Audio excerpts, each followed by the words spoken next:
few years ago, I started noticing a phrase that was popping up absolutely everywhere. It was on gym walls, motivational Instagram posts, reels, shorts, dramatic music, slow motion deadlifts, the whole shebang. And you've probably heard it. Hard times create strong men create good times create weak men create hard times. Now, it sounds powerful, almost like it's ancient, like it was carved into a rock or a stone wall somewhere. But here's the thing, nobody really knows where it came from originally. The quote is usually attributed to a novelist named Michael Hopf. He's an American guy, and it's from a dystopian book series, but it certainly predates his stuff. It's almost like it's a very old philosophy that was perhaps tidied up more recently to make it more packageable, something that is going to just look better on gym walls, on these Instagram posts. And yet, somehow, this phrase has become a kind of guiding principle for a whole generation of men that are trying to improve themselves. You know, lift heavier, work harder, sleep less, grind out more. No excuses are acceptable. And I suppose in many ways, that culture has helped a lot of men, but it's also raising this question that I think is worth sitting with for a moment, certainly around today's episode. And it is modern self-improvement. Is it actually empowering men, or is it slowly just turning us into performance machines? So you're very welcome back to the Men We Are podcast. I'm Kieran, and this is a show for men who they want to understand themselves a bit better, psychologically, socially, culturally, whichever, and they don't want this to be turned into a lecture hall. So think less university seminar and more conversation in a pub where someone asks something we've all been thinking about, just no one's been saying or no one's actually been talking about. So today we're talking about fitness, discipline, and this modern mythology of male self-improvement. Because apparently, certainly as far as I can see, and I read a lot of the popular male health magazines, various titles, over the last decade, I have noticed that going to the gym has actually become less about health, and it's actually become quite a big part of identity. And it's really one of the foundational stones of masculinity. And it's about proving something, sometimes to the world, sometimes just to ourselves. And while discipline is a really, really powerful tool, the culture around that discipline is getting so intense. So in this episode, I want to explore three things. Why discipline culture, as we're going to call it, is so attractive to men right now, where it genuinely helps, and obviously to counter that, where it could be doing more harm than good. So to get things going, if you spend any time in the online self-improvement world, you'll notice the same themes repeating. I'm not saying you won't get this from books, but I'm sort of focusing more on the online niches. I've personally come up with a list of things that I've seen the most, seen recommended by these influencers. The common ones being cold plunges, you know, sea swimming, jumping in the lake, or even just first thing in the morning, 5-minute cold showers. 4 a.m. wake ups, no alcohol, avoid comfort because it makes you soft. Don't be weak, avoid weakness. And I suppose a running theme that I've noticed with a lot of these is pain equals growth. And there's something so appealing about all of these messages, because what they're doing is they're achieving clarity through discipline. They're saying to you, if you're disciplined, you'll see things a lot more clearly. Life is messy. Like, careers can be uncertain. I thought I was just in the most certain position possible, and then the rug was almost pulled out from beneath me. Relationships can be complicated. Identity, certainly with the things we've talked about previously in this series, it can be confusing. But the gym, God, the gym is simple. You add weight to the bar, you lift it, you do it again. You come back tomorrow, you do it again, and if you feel it, you add a bit more weight and you show improvement. So there is a reason that psychologists often talk about physical training as this form of structured control. And discipline has been described as allowing individuals to impose order on otherwise chaotic lives. So I go to the gym personally for a multitude of reasons. Of course, I go to maintain my fitness because I need to keep my heart and lungs pretty healthy. My job requires that I have a medical. I need to maintain a level of fitness. Now, I don't need to be going and flaying myself in the gym, but I certainly need those for work anyway. But as an aside, I love doing weights. I like the muscles they produce. I think I look better with muscles than not. And also by playing rugby, it's handy to maintain strength and power. And obviously from doing weights, that helps. But certainly the biggest draw for me is through years of habit formation. The gym is a place of certainty, and there is very little ambiguity when I go there. And that certainty is even more important to me right now, because my growth journey, by its very existence, by the changes I have made, has created uncertainty for me, because I have ventured into the unknown. Like, there are things that I am doing that I'm scared about, I'm uncertain about, I'm just not sure. And the gym is a great side buffer against all of that. Something I know so well that on those days when I do get a little bit lost, I can rely on the gym. And I know that it's good for me. Well, in moderation. Like, obviously, if I obsess about it, it becomes not so good. But it's a place that I can go on those days when I do feel a bit lost. Work has been really horrible recently for me, with the threat of losing my job and the change in progress that has created in my career. And the gym gives me a vent for that frustration. Problems in my personal life and changes in my relationship recently. The gym will offer me no arguments, no upset, no stress. Well, no, that's not true either. It does offer stress, but the stress isn't on my mind, it's on my nervous system. And that's okay, because if you understand about the stress response of the body, you'll know that when you get put under stress and you come through it, you can release endorphins. Endorphins are the things that make you feel good. So that's balancing. The stress on my body is balancing the stress on my mind. So that's a good thing. And for many men, structure like that is genuinely life changing. No, maybe life sustaining, I think would be better. That's how I feel about it. Because, many of us use it habitually. And exercise, it does so many things apart from just like the physical benefits. It reduces our depression. It reduces anxiety. It improves sleep, our mood, our energy. And according to research published in the Lancet Psychiatry, people who exercise regularly, they report 43% fewer days of poor mental health than those who don't exercise regularly. And there is a significant real world example which happened about 4 years ago, and that was COVID, where the gyms and leisure spaces, they closed overnight, and they were closed for months on end. And it left people really struggling. And to me, that is a damning indictment of the healthcare system, that, the response was, oh, well, if they're feeling a bit low, we can prescribe something for them. And we prescribe with drugs. We give people drugs instead of that more holistic approach.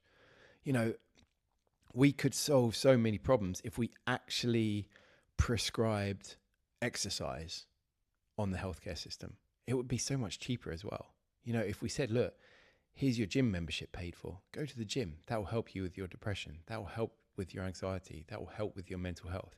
But no, this is straying into the argument of big pharmaceutical companies effectively are in control of the healthcare system, which I suppose it could be a topic for another day. I just need to align it with the show's main theme. But right away, that allows us to acknowledge one thing, and that's fitness itself is not the villain. Because for a lot of men, fitness exercise, it is a lifeline. But the reason this discipline culture has exploded among men specifically is certainly worth unpacking, because historically masculinity has often been tied to competence and usefulness, and it's the idea that we can do something difficult well. We can build something, we can protect our families, we can provide for them, we can endure things. They all sound like things you do in the gym. And sociologist Raewyn Connell wrote extensively about masculinity, describes something called hegemonic masculinity, which is essentially the culturally dominant idea of what a real man should be. And if you've never heard of hegemony, it's when one power, it becomes so influential that others follow its rules, its culture, its leadership. The most obvious one that I know of from learning at school is male hegemony in sport. And it's where sports have been dominated so long by male sport. Female sport got the crumbs from the table almost. And the reason that happens is because it highlights the traditional traits of what it means to be a man. Strength, aggression, competitiveness, endurance. And, across cultures, those ideals always include strength, resilience, self-discipline. So when modern self-improvement culture says, be harder, be tougher, be more disciplined, it's tapping into like this very old psychological script.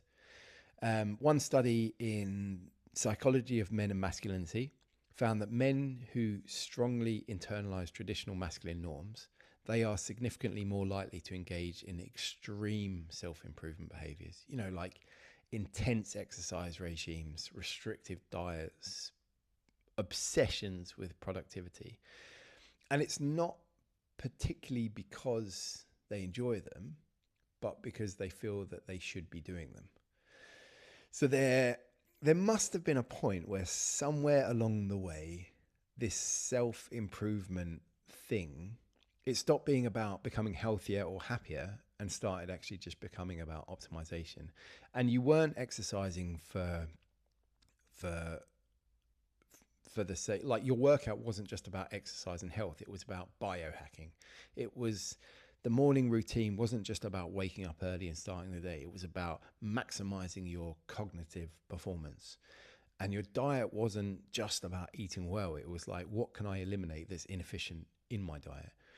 So sociologist William Davis argues that modern culture increasingly treats people, individuals, like mini corporations, because we're expected to constantly upgrade ourselves, increase our productivity, get rid of any weaknesses, and effectively maximize our output. And if that sounds a bit mechanical, I suppose that's because it is.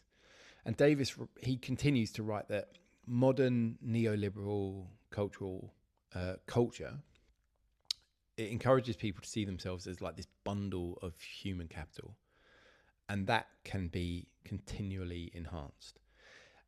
For me, that's just a very, very polite way of saying you're not done improving. I definitely have experienced a time of deep optimization. And I was probably still in that masculine mindset of what I think a man is. And it's because I felt like I should be doing it. And that was during the shutdown of COVID-19. I'd returned to Ireland from America, and although not legally required at that stage, out of respect for the guys that I shared a crash pad with, I basically locked myself in my bedroom for a week, like 8 or 9 days actually. And I had nothing to do but occupy myself with Netflix. So I started doing HIIT workouts in the space that I had in my bedroom. And after that first week, I did feel good. The gyms were closed already. We were heavily restricted how far we could go from home. And basically, with all the flights being cancelled as the world had shut down, I found myself indefinitely on standby. waiting for a phone call to go and do a flight that I knew wasn't going to come. So I was desperately seeking structure in my day. I was craving it. So at first, it was quite motivating. I built a routine. I would wake up when my body felt rested, which tended to be early enough anyway. No alarm, go and eat a solid breakfast, high in protein, hit all the macros, start the day well. I'd head to my room. I'd do a really intense 40-minute circuit of some description. Then I'd throw on a rucksack, my hiking boots, and I'd walk out to a supermarket that was within the area that I was allowed to go. Because in Ireland, we were heavily restricted. We couldn't be, at the worst point, we couldn't be more than 2 kilometers from home. Some points, it was just in the county or within 5 kilometers. So you're talking like 1.3 miles from home at the worst case. So I would, with my rucksack on and my boots on, I'd go to a supermarket, but instead of that supermarket being a kilometer from home, I'd walk this meandering, zigzagging route. So I'd end up walking like 5 or 6 kilometers to get there and 5 or 6 kilometers to get back, just for something to do. Then I'd head to the park on the way home, and there were pull-up bars, so I could at least get some sort of workout in. Head home, eat a really nutritious dinner, maybe do an evening HIIT workout again, and then I'd head to bed early at the first sign that my body was feeling tired. So rather than setting myself a bedtime, it was just at the first sign that I was tired, head to bed. And the weight was falling off of me. I was torching fat like I had a blowtorch. And I started at 99 kilos, which is, for the Americans, about 220 pounds, just short of that. And within a couple of months, so yeah, I suppose about 8 weeks, I'd already lost 10 kilos. So effectively, I dumped 10% of myself. And that in itself became a driver, because the measurements with the tape and the weigh-ins on a Sunday had me obsessing about my diet all week. And in truth, that became exhausting, as I was trying to hit all these macros and keep a constant count on my calories, weighing absolutely everything. And what that meant was food became little more than fuel. I took very, very little enjoyment from its consumption. And I had effectively turned my life into a spreadsheet, because I was logging everything. I was scheduling like a Japanese train conductor. And after a full year of doing that, of basically feeling hungry, I'd lost 16 kilos, so about 35 pounds. And I dropped my body fat percentage from the low 20s, kind of 22, 23%, down to 9. So I was 9% body fat. I could see my abs. Some days I could see a full set of 8. I felt great that my discipline had produced the results. And I did enjoy what I saw in the mirror, because it made me feel good that the effort I had put in had produced visible results. But even though I sat with all of those positives, they came with the absolute cost of joy, which for me made it unsustainable. So when does discipline stop being empowering? When does it just become self-surveillance? My story was I creating a life for myself that would achieve results and I could live with? Well, no.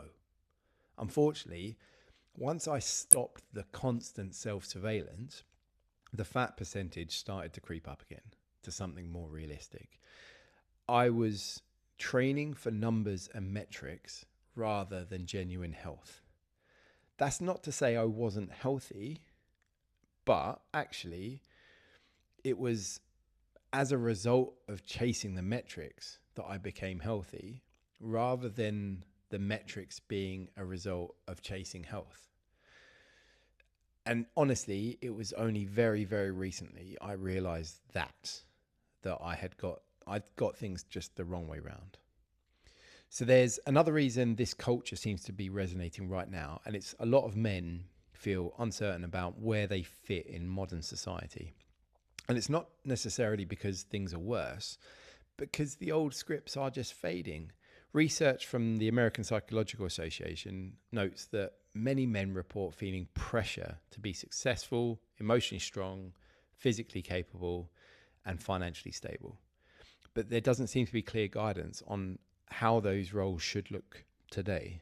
So, what do people do when identity becomes uncertain? Like, who we are is so subjective and it's so opinion based. Like, what can we do? We're going to return to physical proof. Strength is measurable, completely objective. Weight on the bar isn't going to argue back. And that means the gym becomes a place where masculinity is going to feel tangible again. And there's nothing inherently wrong with that, but it can be a bit of a substitute for like deeper questions. So if we go back to the original quote, hard times create strong men, it's powerful because it's framing suffering as meaningful. And humans love stories that turn pain into purpose. It's basically every single revenge story from any superhero movie. We see how potent a driver is because those stories keep getting repeated and we lap them up. But historians and sociologists, they often point out that this cycle it's not supported by historical evidence. Like civilizations don't rise and fall because men become weak after good times.